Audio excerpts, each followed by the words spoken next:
Saúdo a igreja com a paz do Senhor, amém? Vamos orar para a gente iniciar a nossa aula de hoje. Senhor, nosso Deus e nosso Pai, nós queremos te agradecer por estarmos mais uma vez reunidos para aprendermos a Tua Palavra, meu Pai. Te apresentamos, Senhor, as nossas vidas e pedimos que o Senhor venha nos abençoar, que o Senhor venha nos dar sabedoria, Deus, entendimento, discernimento da Tua Palavra e da Sua vontade, meu Pai. Que nós possamos, Deus, ter um coração quebrantado, que o Senhor venha abençoar as nossas mentes, Deus, e nos libertar, Senhor, de todo o engano, de tudo aquilo que não vem de Ti, meu Deus. Que o Senhor venha fortalecer a nossa fé, que o Senhor, em nome de Jesus Cristo, meu Pai, venha, Deus, nos usar para a honra e glória do Teu nome, aonde quer que a gente esteja, Senhor, onde quer que a gente vá, que a gente tenha sabedoria, meu Pai, para pregar o Teu Evangelho, Deus, e que em nome de Jesus o Senhor venha abençoar as nossas vidas, repreendendo, Senhor, todo o mal, tudo aquilo que não vem de Ti, Senhor, todo desânimo, Deus, toda tristeza, meu Pai, toda ansiedade, Deus, tudo aquilo, Pai, que vem nos enfraquecido, Deus, que vem tentado roubar a nossa paz e a nossa fé, Deus. É isso que nós pedimos, Senhor, e te agradecemos em nome de Jesus. Amém? O título da lição de hoje é Quando se vai a glória de Deus.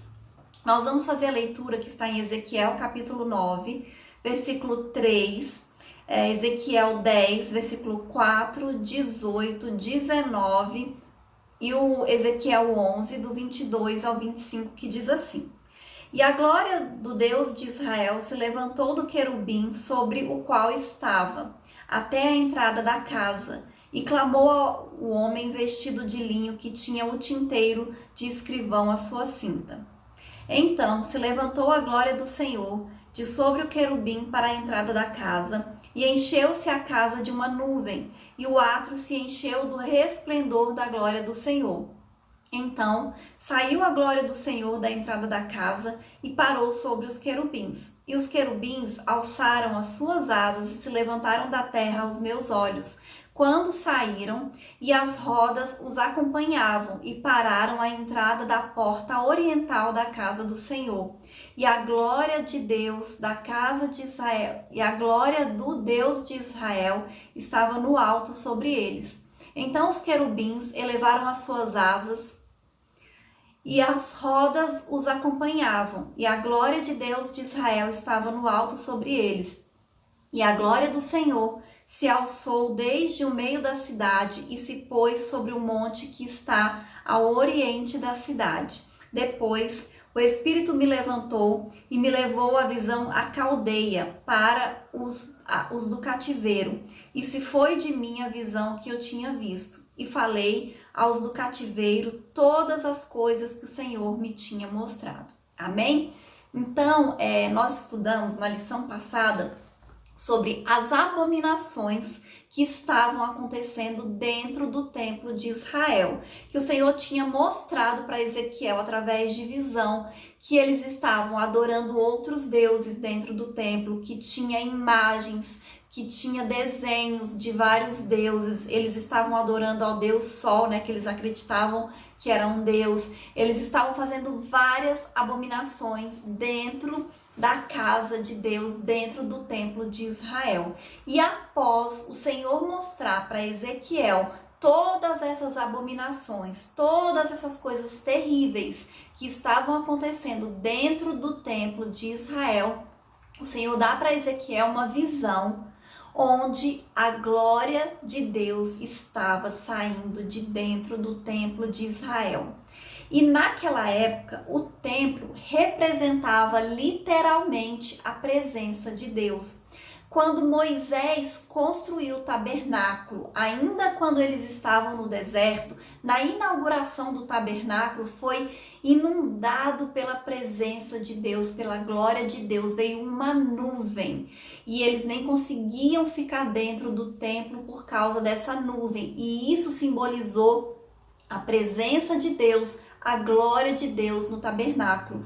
E eles tinham aquele tabernáculo e aquilo ali era exatamente a presença de Deus para o povo de Israel. Quando foi construído o templo de Salomão, que aí já não era mais móvel como era o tabernáculo, ele era estabelecido em um lugar, uma construção belíssima que Salomão fez. Novamente, quando ele foi inaugurado, diz que a nuvem da glória de Deus encheu aquele lugar. Ou seja, todas as vezes que o templo foi inaugurado, primeiro com Moisés, segundo com Salomão, Deus encheu com a glória dele para mostrar que ele estaria ali junto com o povo. Então a presença de Deus estava no templo, porque naquela época ainda não tinha o Espírito Santo de Deus para todas as pessoas. Então, o templo representava justamente isso, a presença de Deus. Só que essa presença, ela não era incondicional. Deus, ele não estaria presente independente de qualquer coisa que eles fizessem.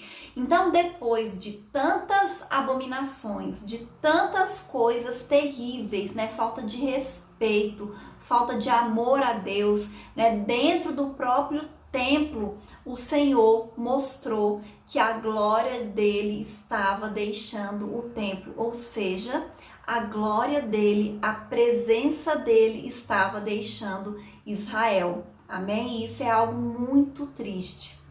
O primeiro subitem diz assim: sobre a glória de Deus. Então, como eu já falei, a glória de Deus, ela baixou do céu à terra, primeiramente na construção do tabernáculo, ali no dia da inauguração, da dedicação a Deus, o tabernáculo que foi construído por Moisés, quando eles ainda estavam no deserto. Então, o tabernáculo, ele era uma estrutura móvel, porque o pessoal estava andando, né, em direção à terra prometida. Então, o tabernáculo ia junto com eles, não era um lugar fixo. E depois disso, essa cena da glória de Deus descendo aconteceu novamente na inauguração do templo do rei Salomão. E o significado de glória? Contexto ajuda a esclarecer o sentido do termo. A palavra hebraica é kavod, que literalmente significa peso. E nesse sentido literal de peso, ela só aparece 2 vezes no Antigo Testamento, que é em 1 Samuel, capítulo 4, versículo 18, e 2 Samuel, capítulo 14, versículo 26. E na Septuaginta, que é a antiga versão grega do Antigo Testamento, emprega vários termos para glória, entre eles doxa, que significa glória, resplendor, poder, honra, reputação, e timé, que significa valor, honra. Mas as visões de Ezequiel, né, glória, indica o resplendor, a presença do Senhor. Então estava dizendo que literalmente a presença do Senhor que estava saindo. E essa foi a descrição feita pelo próprio Ezequiel. Tem uma outra palavra que é usada pelas igrejas nos nossos dias atuais para glória, que é Shekinah. Mas essa palavra Shekinah, apesar de ter o sentido de glória, ela não aparece na Bíblia. Tem até hinos, né, que falam de Shekinah, derrama sua Shekinah sobre nós, né?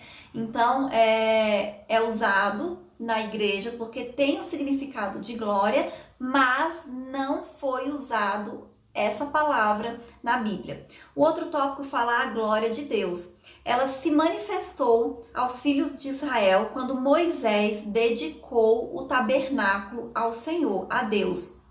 E como eu disse, era literalmente a presença de Deus no povo de Israel, que acompanhou o povo durante toda a jornada deles ali, né, no deserto, e demonstra que o povo ficou peregrinando ali durante muitos anos e o Senhor sempre esteve presente, né? Essa nuvem de glória, essa presença de Deus, ela estava ali sempre presente com o povo.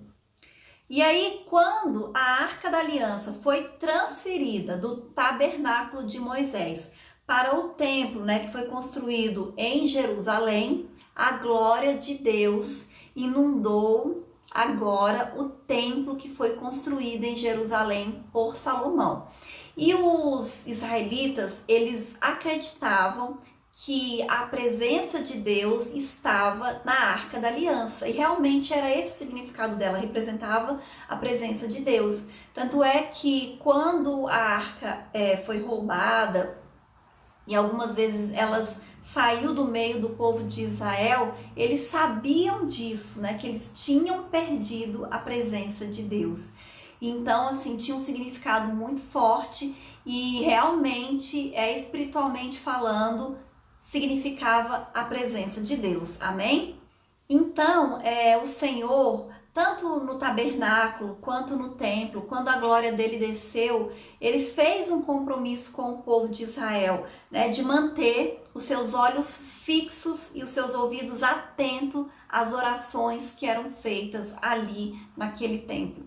E o povo de Israel, ele sabia disso, eles conheciam essas palavras, eles conheciam essas promessas de Deus, e mesmo assim eles cometeram o absurdo de fazerem idolatria dentro do templo do Senhor, dentro da casa de Deus.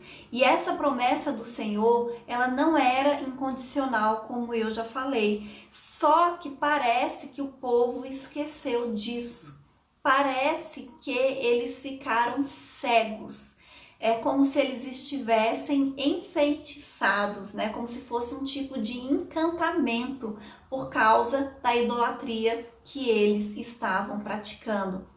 E nós precisamos ter cuidado, porque a gente sabe que muitas vezes isso acontece nos nossos dias atuais. Quantas pessoas estão dentro do templo, estão dentro da casa de Deus, mas elas estão cegas, muitas vezes idolatrando, adorando outros deuses, que muitas vezes pode não ser um deus, uma estátua, uma imagem, mas assim, gente, não é incomum a gente vê pessoas que se dizem cristãs dentro da igreja e que falam que, por exemplo, acreditam em signo, ficam lendo horóscopo, fazendo postagens nas redes sociais relacionadas a signos, a simpatias, como eu já falei na festa de Halloween, né?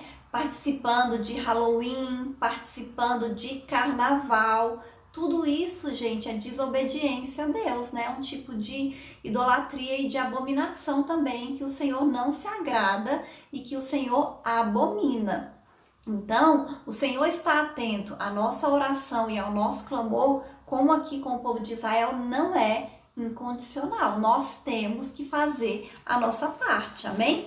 O outro tópico fala assim, sobre a retirada da glória de Deus. Então, essa retirada, como a gente leu na visão de Ezequiel, e depois os irmãos podem ler o capítulo 9, o 10 e o 11, que vai ter mais detalhes, a gente percebe que ela aconteceu de maneira gradual. Primeiro, ele viu essa glória, se levantou do querubim sobre a Arca da Aliança. Então, primeiro saiu da arca.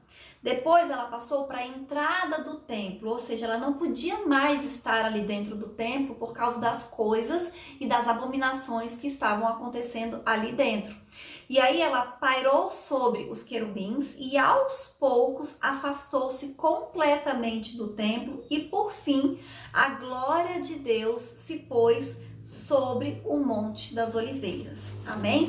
E agora a gente vai falar mais detalhadamente, especificamente sobre isso. Primeiro, o querubim e a nuvem. Está em Ezequiel 9, 3 e 10, versículo 4. Então, o profeta, ele está se referindo aos dois querubins do propiciatório da Arca da Aliança. Eu creio que todos os irmãos já viram imagens, né, de como era a Arca da Aliança e tinha dois querubins ali na arca. Ou as 4 criaturas da visão inaugural do capítulo 1. Qualquer que seja a interpretação, a verdade é que isso indica a retirada da presença de Deus. E essa nuvem, ela está associada à presença pessoal de Deus durante a peregrinação do deserto no tabernáculo, né, e permanentemente desde a inauguração do Templo de Salomão em Jerusalém. Amém? O outro subitem fala assim, a retirada da presença de Deus, tá? Em Ezequiel 10, 18. Então a glória de Deus, ela pairou sobre os querubins e aos poucos ela foi se afastando completamente do templo. E infelizmente isso acontece na vida das pessoas também, porque hoje a Bíblia diz quem é o templo do Espírito Santo de Deus? Somos nós. E quando nós estamos em desobediência, em pecado, cometendo abominações diante do Senhor, a glória de Deus, ela vai se afastando das nossas vidas aos poucos. E é por isso que muitas vezes as pessoas nem percebem. E aí, quando já se dão conta, elas já estão completamente distantes da glória do Senhor. Amém? Então, o profeta Ezequiel, ele contempla essa glória se levantando da porta e se movendo para a carruagem, trono, que estava parada para descer em cima dos querubins. E nessa visão, Ezequiel, ele acompanha a glória de Deus flutuando sobre os querubins e vê a carruagem divina se mover para a porta principal do templo, para a partida definitiva da glória de Deus. Amém? E a saída da glória de Deus, ela representa a retirada da sua presença. E com isso se aproxima a destruição do templo que aconteceu pelos caldeus em 587 a.C. Então, primeiro o que aconteceu? Abominações dentro do templo. Depois, Deus tirou a sua presença ali de dentro do templo. Deus tirou a glória dele de dentro do templo. E aí depois, o templo se transformou em uma construção normal, porque a glória de Deus, a presença de Deus não estava mais ali naquele lugar. E só assim foi possível ele ser destruído pelos caldeus, né? Como Deus havia profetizado através de Ezequiel que aconteceria, e o povo não acreditou porque eles acharam que Deus não teria coragem de fazer isso. Acharam que era incondicional a presença de Deus ali no meio deles. O outro subitem diz assim: por fim, a glória de Deus se pôs sobre o Monte das Oliveiras. Está em Ezequiel 11, 23, que diz assim: a presença de Deus no templo era privilégio de Israel, mas isso exigia do povo de Israel responsabilidade do modo que eles teriam que lidar com a glória de Deus. E a glória de Deus, ela não podia habitar com os pecados do povo. Então, praticamente foi o povo que expulsou Deus, que expulsou a glória de Deus do meio deles. Por quê? Porque a casa de Deus estava sendo profanada, com cultos pagãos, com adoração a deuses pagãos, né? Eles estavam adorando outros deuses dentro do templo, dentro da casa de Deus. Eles fizeram desenhos de outros deuses dentro do templo, dentro da construção que era dedicada a Deus, que tinha a presença de Deus, que tinha a glória do Senhor. Então, Ezequiel viu a glória de Deus partindo, né, saindo do templo, indo para o Monte das Oliveiras, e dali ascendeu aos céus e retornou no fim dos tempos. Amém? Só que quando retorna, não é mais no templo de Jerusalém, mas no templo do milênio. Está em Ezequiel 44, versículo 2 ao versículo 4. Então, Ezequiel teve essas visões. Primeiro, a glória de Deus indo, e depois a glória de Deus voltando no templo do milênio. Então, com a retirada da presença de Deus do templo, ficou vulnerável, como eu já disse, juntamente com a cidade de Jerusalém. E uma coisa interessante, e que não é coincidência, é que o Monte das Oliveiras também foi o lugar da ascensão de Jesus. Então, olha só, A glória de Deus saiu do templo, foi para o Monte das Oliveiras e ascendeu aos céus. Jesus veio e a glória de Deus era o próprio Jesus. E depois ele foi para o Monte das Oliveiras e de lá ele ascendeu aos céus. Amém? Então, uma coisa que tem que ficar muito clara para nós é que a glória de Deus ela se foi por causa do comportamento do povo de Israel. E aí o outro tópico fala assim, ó, sobre o segundo templo. Então, depois que o templo foi destruído, como ele de fato foi, alguns anos depois, Ciro, o rei da Pérsia, ele baixou um decreto que pôs fim ao cativeiro de Judá em 539 a.C. Pouco tempo depois dele baixar esse decreto, partiu da Babilônia a primeira leva de judeus voltando para Judá, e no seu decreto de libertação, o rei incluiu a reconstrução do templo de Jerusalém, lá em 2 Crônicas, capítulo 36, do versículo 20 ao 23, e Esdras, capítulo 1, versículo 1 e 2. E, inclusive, ele deu condições, assim, ele ajudou, né, no que fosse necessário, assim, no que fosse possível para a reconstrução do templo.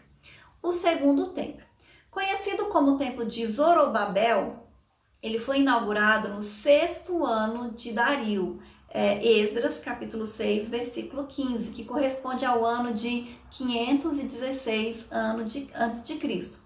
E não era uma construção com a mesma beleza, com a mesma riqueza, né, do templo de Salomão, mas foi a reconstrução do templo que eles tiveram naquela época. Mas já era alguma coisa, já era importante, foi o que eles conseguiram naquela época.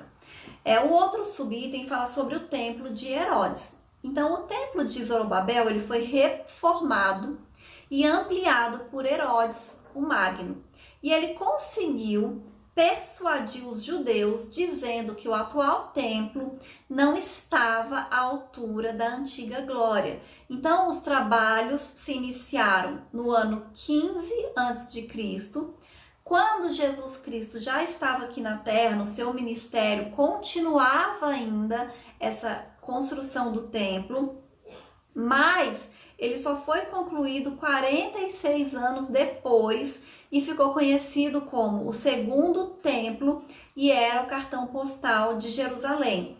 E a construção só foi concluída de fato 66 depois de Cristo. Olha só, começou 15 antes de Cristo e terminou 66 antes de Cristo. Então foi um tempo muito longo, muito demorado.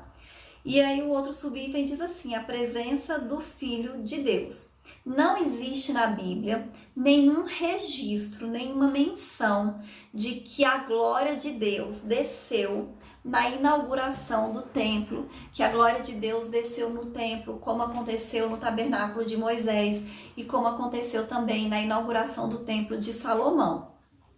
Foi o Senhor Jesus que trouxe a glória de Deus quando ministrou no templo de Herodes, porque já tinha o templo, ele estava em construção, mas ele já era utilizado, né? E Jesus entrou ali e ministrou, e é por isso que a glória da segunda casa será maior do que a primeira, porque foi o próprio Jesus que entrou ali naquele templo, né? E Jesus representa a glória de Deus e a presença de Deus, porque ele é o próprio Deus.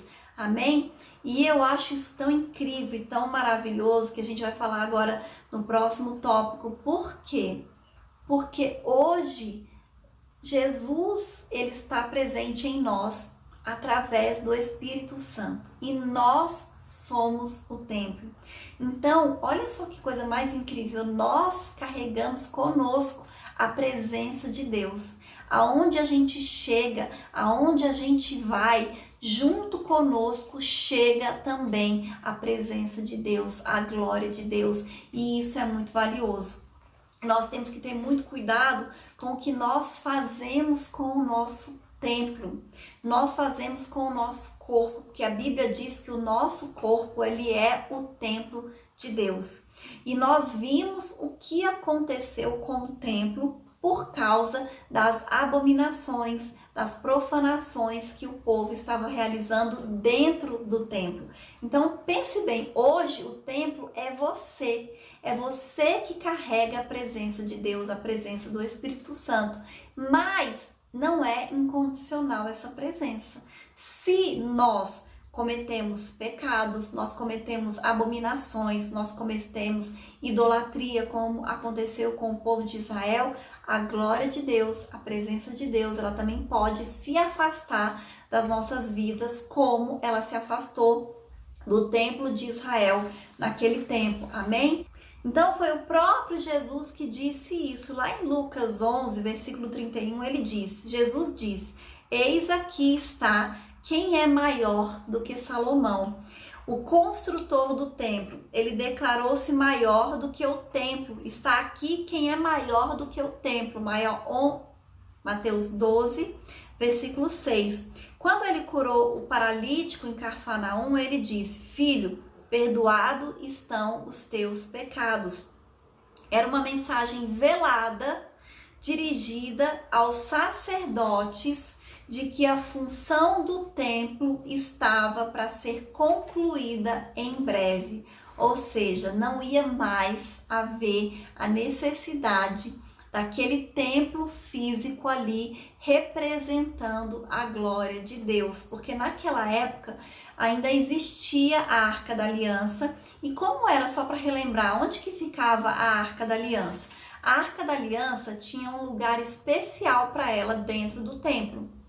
Nesse lugar onde ficava a Arca da Aliança, que era o Santo dos Santos, tinha um véu, né, uma cortina pesada que era feita ali, que separava aquele local do resto do templo. Não era qualquer pessoa que podia entrar ali dentro, tinha que ser um sacerdote, ele tinha que estar preparado, ele tinha que fazer uma entrega, né, ele tinha que oferecer sacrifícios para que ele pudesse ter os seus pecados cobertos, para só então ele poder entrar dentro do Santo dos Santos, que era o lugar que estava a Arca da Aliança, que representava a glória de Deus. Amém? Só que o que aconteceu?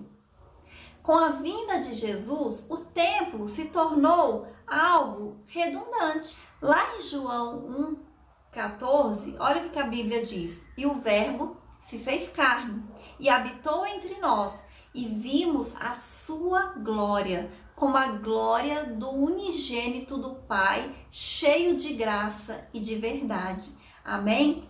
E aí o próprio Jesus também profetiza o fim do templo, a destruição do templo. Então, o que o Senhor Jesus vinha insinuando ou ensinando de maneira indireta, na última semana da sua morte, do seu ministério, ele falou diretamente. Em Mateus 24, versículo 2, e Marcos 13, versículo 2, ele diz: não ficará pedra sobre pedra que não seja derribada. Então ele sabia que haveria uma nova destruição, porque não tinha mais necessidade de ter aquele templo que representasse a glória de Deus, a presença de Deus, porque agora não estaria mais ali. Então ele anunciou o fim do templo, como fez Ezequiel e os demais profetas, e a glória de Deus se retirou do templo antes da sua destruição. Tanto quando Ezequiel profetizou, a glória de Deus saiu e só depois o templo foi destruído. E Jesus também, né? Ele esteve no templo, a glória de Deus esteve naquele templo, mas depois Jesus morreu e ascendeu aos céus. E depois voltou a glória, né, de Deus através da descida do Espírito Santo. Só que dessa vez não numa casa específica, não num templo específico, mas na vida das pessoas. E a presença de Deus hoje, quando Jesus, no alto da cruz, com grande voz, entregou o seu Espírito, o véu do templo se rasgou de alto a baixo. Está lá em Mateus capítulo 27, versículo 51. E quando acontece isso, do véu do templo se rasgar, o Senhor está dizendo: agora não existe mais separação. O preço foi pago, o sacrifício definitivo foi pago e agora a presença de Deus ela é para todos aqueles que aceitarem a Jesus Cristo como Salvador, para todos aqueles que crerem, né? Então estava definitivamente concluída a missão do templo. E aí Jesus substituiu de uma vez por todas o templo físico de Jerusalém, de Israel, e como eu falei, desde então a glória de Deus, a presença de Deus, ela passou a habitar nas nossas vidas, né? Na vida daqueles que creem, naqueles que acreditam. Então, hoje nós temos a presença de Deus sem precisar ter um templo construído, né? Naquela época, a presença de Deus estava no templo de Israel, de Jerusalém. Hoje, a presença de Deus está em nós, que acreditamos em Jesus, que nos arrependemos dos nossos pecados e tivemos a nossa vida transformada. Amém? E eu vou ler a conclusão que diz assim: concluímos que, em ambos os casos, tanto em Ezequiel como em Jesus, ambas gerações rejeitaram a Deus. No Antigo Testamento, substituíram Javé pelos ídolos. E nos evangelhos, substituíram a justiça de Deus pela própria justiça. Não conhecendo a justiça de Deus e procurando estabelecer a sua própria justiça, não se sujeitaram à justiça de Deus. Romanos capítulo 10, versículo 3. E é exatamente isso, né? Tanto no tempo de Ezequiel, ele anunciou, ele falou claramente, explicitamente, tanto que o último versículo que nós lemos no trecho lá de abertura, ele fala assim: falei aos do cativeiro todas as coisas que o Senhor me tinha mostrado. Mas as pessoas não aceitaram e as pessoas não quiseram acreditar e se arrepender e mudar o seu comportamento e mudar os seus caminhos. No tempo de Jesus foi a mesma coisa. Ele anunciou, ele falou, ele pregou, mas a maioria das pessoas decidiu rejeitar Jesus. E nós precisamos ter cuidado para não fazer como o povo de Israel no tempo de Ezequiel, nem como o povo de Jesus. Por quê? Porque naquela época eles acreditavam em Deus, com certeza, tanto o povo da época de Ezequiel como o povo da época de Jesus. Só que o fato deles acreditarem em Deus não gerou neles arrependimento e nem mudança de vida. E hoje em dia, o diabo ele usa muito essa sutileza para enganar as pessoas. Quantas pessoas acreditam em Jesus? E quando a gente lê a Bíblia, a gente sabe que até os demônios acreditam em Jesus, que ele é o Filho de Deus. Mas acreditar em Jesus não é o suficiente. Nós precisamos nos arrepender dos nossos pecados e ter uma transformação, uma mudança de vida, para mostrar que realmente nós aceitamos a Cristo, para mostrar que nós convertemos de verdade, né? Que nós pertencemos a Jesus de verdade. Uma coisa é você acreditar em Jesus, outra coisa é você pertencer a Cristo. E é isso que o Senhor quer de nós. Mudança, transformação, arrependimento. Foi isso que não aconteceu naquela época. E graças a Deus, nós ouvimos a palavra do Evangelho, nós nos arrependemos dos nossos pecados, mudamos a nossa vida, né? Então hoje nós pertencemos a Jesus. Amém? E essa é a lição de hoje. Até a próxima aula em nome de Jesus.